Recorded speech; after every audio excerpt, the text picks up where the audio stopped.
Imagine a world dominated by two Korean giants, Samsung and LG Electronics. For years, these brands defined the future of the television industry, pouring billions into research, marketing, and design. Their names became synonymous with cutting-edge display technology and global prestige. But lurking in the shadows was a little-known company from China, a brand that began humbly in 1981, not with televisions, not with smartphones, but with something far more modest: cassette tapes. That company was TCL, the creative life. Today, TCL has risen to become the world's second-largest television manufacturer by market share, shipping more than 25 million televisions annually and claiming nearly 14% of the global market in 2024. Only Samsung remains ahead, while LG, once a formidable second, has been pushed down. This is not just a story about price wars or cheap electronics. It's a story about strategy, resilience, and reinvention. How a small factory in Guangdong climbed to stand shoulder to shoulder with the most powerful electronics brands on Earth. The year was 1981. In Guangdong, China, a region that would later become the beating heart of global manufacturing, a small state-owned joint venture named TTK Home Appliances was born. Its purpose? To produce audio cassette tapes. At the time, China was in the midst of an economic transformation. Families were eager to embrace modern conveniences, but imported electronics were far too expensive for the average household. TTK saw an opportunity: provide reliable, affordable electronics for ordinary families. That philosophy, quality at a price people could afford, would become the foundation of everything TCL would later build.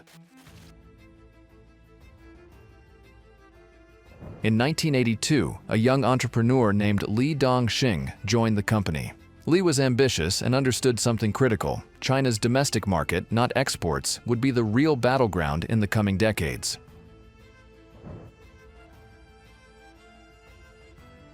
By 1985, Li had transformed the company's direction. The name changed to TCL, the creative life. No longer confined to cassette tapes, TCL pivoted into telecommunications, producing affordable telephones at a time when China's telecom market was booming. The gamble paid off. TCL's phones weren't flashy, but they were reliable, accessible, and affordable. Millions of Chinese families adopted them, and soon the products were being exported to over 30 countries. For the first time, TCL had proven it could scale beyond borders. The defining moment came in 1992. By then, televisions had become a symbol of modern living. Families gathered around imported color TV to watch national events like the Spring Festival Gala, a cultural phenomenon. But foreign brands were out of reach for many families due to high prices. TCL spotted the gap. By producing lower-priced color televisions, TCL gave millions of households the chance to own their very first TV. By the early 1990s, TCL had moved from tapes to telephones and now to televisions. Each transition wasn't accidental. It was deliberate, building upon what came before. Li Dongxing's vision was expanding. He no longer saw TCL as just a domestic brand. He wanted it to stand alongside the world's greatest electronics makers: Sony, Panasonic, Samsung. That ambition would eventually propel TCL into the global spotlight, but ambition alone would not be enough. The next chapter of TCL's story would test everything the company had learned at home and nearly break it in the process.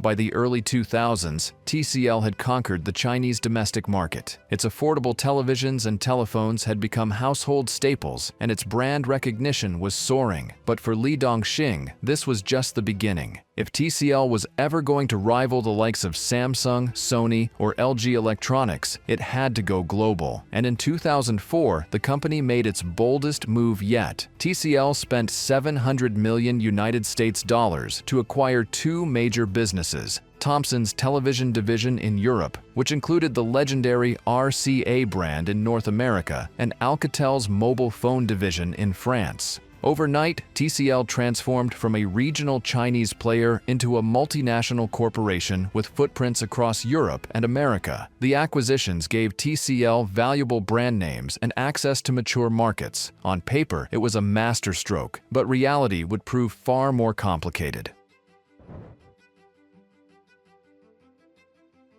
Almost immediately, TCL ran into problems. The European factories it inherited were outdated and inefficient compared to China's modern facilities. Costs were higher, productivity was lower, and cultural differences quickly created friction between management and local employees. Labor disputes erupted, operational expenses ballooned, and just 2 years later, in 2006, TCL was staring at losses of nearly $450 million United States dollars. For the first time, the company's very survival seemed at risk.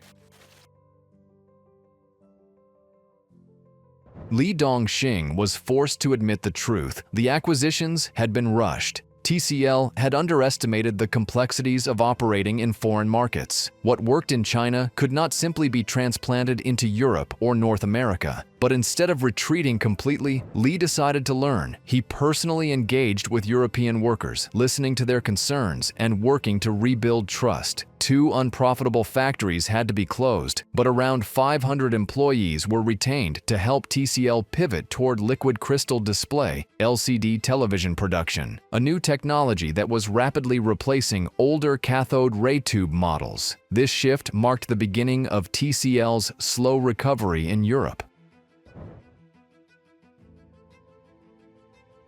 Meanwhile, the mobile phone division proved to be another uphill battle. Despite acquiring Alcatel's brand, TCL couldn't keep up with the pace of innovation in a market that was being reshaped by Nokia, Motorola, and soon, Apple's iPhone. The division underperformed year after year, draining resources. Eventually, TCL sold off the Alcatel phone business, admitting defeat in order to focus on its core strength: televisions. It was a painful but necessary decision. If there was one takeaway from this turbulent period, it was this: global strategies must be localized. In China, TCL had thrived by offering affordable products and scaling quickly. But in Europe, consumers had different expectations, workers had different cultures, retailers had different needs. TCL learned that success abroad required listening to local partners, adapting to consumer tastes, and tailoring products for each market. This realization would become one of the company's most valuable lessons for the future. By 2010, TCL's fortunes were slowly turning around. In Europe, the transition to LCD televisions, combined with targeted worker training, helped stabilize operations. At the same time, TCL shifted focus toward emerging markets in Asia and Africa, where demand for affordable televisions was exploding. Here, TCL's value-driven model resonated strongly, allowing the company to expand without facing the same cultural barriers it had encountered in Europe. The company was now leaner, more flexible, and more aware of its limitations. TCL's global gamble had been bruising, but it was not in vain. By enduring the setbacks, the company gained priceless experience. Li Dongxing realized that ambition alone was not enough to compete globally. Success required adaptability, local insight, and the humility to admit mistakes. These lessons would soon set the stage for TCL's greatest breakthrough yet, one that would come not in Europe, but in the United States, the world's most competitive television market. For decades, the United States was the crown jewel of the global television industry. Samsung and LG Electronics dominated retail shelves, and Japanese brands like Sony still commanded respect. For a challenger like TCL, breaking into this market was seen as nearly impossible. Yet in 2014, TCL made a bold move. Instead of trying to build its own smart television platform, a costly and time-consuming endeavor, it forged a partnership with Roku, a rising force in streaming technology. This decision would change everything.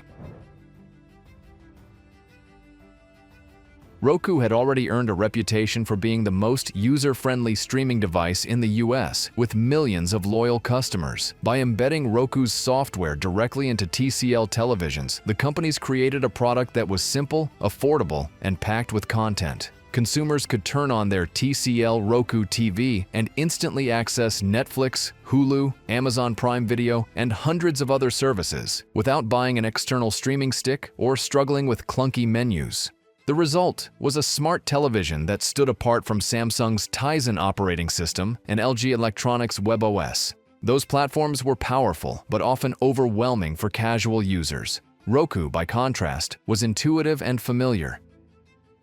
Initially, TCL struggled with one big problem. American consumers simply didn't know who they were. For many shoppers, TCL sounded like just another budget import destined for the clearance aisle. But the company played its strengths. Its televisions were well-built, aggressively priced, and incredibly easy to use. Tech reviewers quickly noticed. TCL's success in the US was no accident. It reflected a key lesson from its earlier struggles in Europe. Listen to the local market. American consumers cared about streaming services. They wanted simplicity, affordability, and big screens. TCL delivered exactly that, and it didn't stop there. The company replicated this localization strategy around the world. In Latin America, TCL televisions came with Spanish-language menus. In China, voice assistants were programmed to understand Mandarin commands. Everywhere it went, TCL made sure the product fit the customer, not the other way around. By the late 2010s, TCL had shed its reputation as a budget brand. Its partnership with Roku gave it credibility, but its own hardware design and manufacturing muscle made it competitive. Retailers like Best Buy and Walmart gave TCL premium shelf space, positioning its televisions side by side with Samsung's Neo Quantum Dot light-emitting diode, Neo QLED, and LG Electronics Organic Light-Emitting Diode, OLED models. This was a symbolic shift. No longer relegated to discount bins, TCL now stood proudly among the industry's giants. The Roku partnership highlighted a broader philosophy. TCL didn't need to reinvent every wheel. Instead of burning billions to develop its own operating system, it partnered with the best. In the US, that was Roku. Globally, TCL leaned on Google TV, leveraging the massive Android ecosystem. This dual-platform approach meant that TCL could focus on what it did best, manufacturing high-quality panels at unbeatable prices, while its partners handled the software. The formula was simple: control the hardware, partner on the software, and pass the savings to consumers. By 2024, the results were undeniable. TCL had become the second most popular television brand in America, with a market share that continued to climb. Samsung and LG Electronics, once unchallenged, now faced a new competitor who understood both scale and value. And unlike other challengers who had tried and failed, TCL was winning hearts, minds, and wallets. The US market, long considered impenetrable, was now TCL territory. By the late 2010s, TCL was no longer satisfied with just selling televisions. The company saw the living room as the heart of the smart home, and it wanted to control more than just the screen. In 2018, TCL unveiled the C7 series television, a breakthrough not only in display quality, but in connectivity. The C7 was designed as a smart home hub, capable of linking televisions with air conditioners, refrigerators, washing machines, and other household devices through artificial intelligence, AI voice control. For consumers, this meant one thing: simplicity. With a few basic voice commands, an entire home could be managed from the television set, without the need for complicated setups or expensive ecosystems.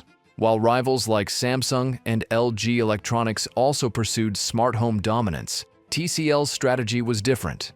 Instead of pushing bleeding-edge technologies at premium prices, it focused on affordability and ease of use. The result was clear. By lowering the barriers to entry, TCL made the smart home accessible to millions more households. Despite fierce competition, TCL's formula worked. Its televisions became more than just screens. They became gateways into a wider ecosystem of connected appliances. Air conditioners, washing machines, and kitchen appliances were increasingly designed with AI controls, all working together in a seamless, user-friendly manner. By 2024, TCL had become the second largest television shipper in the world, behind only Samsung.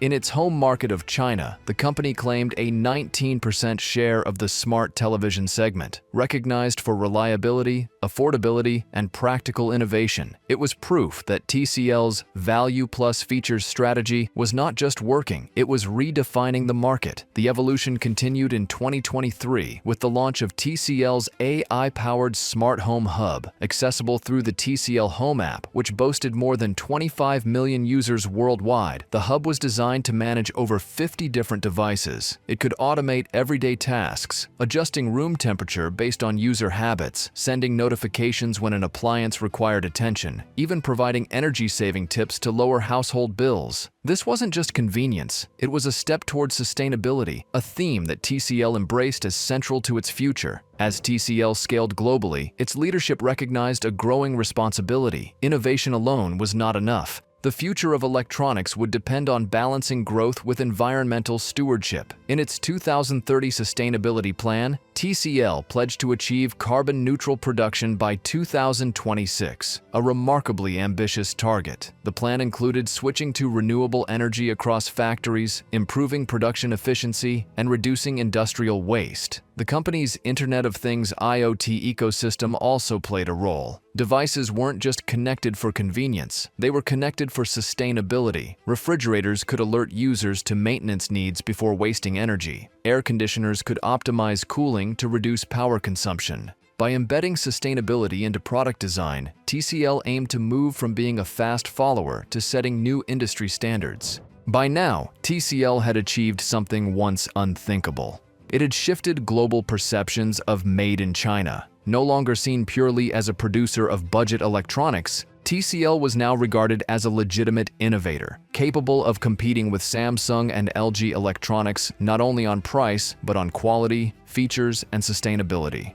With 13.7% of the global television market in 2024, the company had established itself as a permanent fixture in the industry. Of course, the battle was far from over. Samsung and LG Electronics remain formidable. Samsung continues to dominate the premium market with its Neo Quantum Dot light-emitting diode, Neo QLED models, massive marketing budgets, and global brand power. LG Electronics remains the undisputed leader in organic light-emitting diode, OLED technology, known for perfect black levels and cinematic quality. But TCL has found the wedge. By delivering 90% of the flagship experience at 60% of the price, it has forced both Korean giants to rethink their strategies. For consumers, this rivalry has been a blessing. Televisions are now larger, smarter, and more affordable than ever before. A 75-inch mini light-emitting diode, mini LED, TCL television that once cost thousands now retails for a fraction of the price, putting premium home entertainment within reach of middle-class families worldwide. More importantly, competition has accelerated innovation. From smarter AI assistants to greener appliances, every brand is being pushed to deliver more for less. Yet, for all its momentum, TCL's journey is not without risks. Quality control remains a challenge when producing millions of units annually. A widespread defect or recall could damage hard-won credibility. Geopolitical tensions between China and Western markets could trigger tariffs, restrictions, or supply chain disruptions. Software support is another hurdle. While Samsung and LG Electronics promise years of updates, TCL must match that commitment to win over premium buyers who expect longevity. The company's future depends not just on scaling, but on maintaining trust. In just 4 decades, TCL has evolved from a small cassette tape maker in Guangdong to a global powerhouse that stands shoulder to shoulder with Samsung and LG Electronics. It did not get here by accident. Its rise was built on supply chain control, smart partnerships, affordability, and adaptability. Each stumble along the way became a lesson that shaped its strategy. Today, the living room war is no longer defined by just 2 Korean giants. It is a 3-way battle, and TCL has proven it deserves its place at the table. For consumers, that means one thing: the future of home entertainment will be brighter, smarter, and more affordable than ever before. Because when a challenger like TCL rewrites the rules, the entire industry is forced to evolve.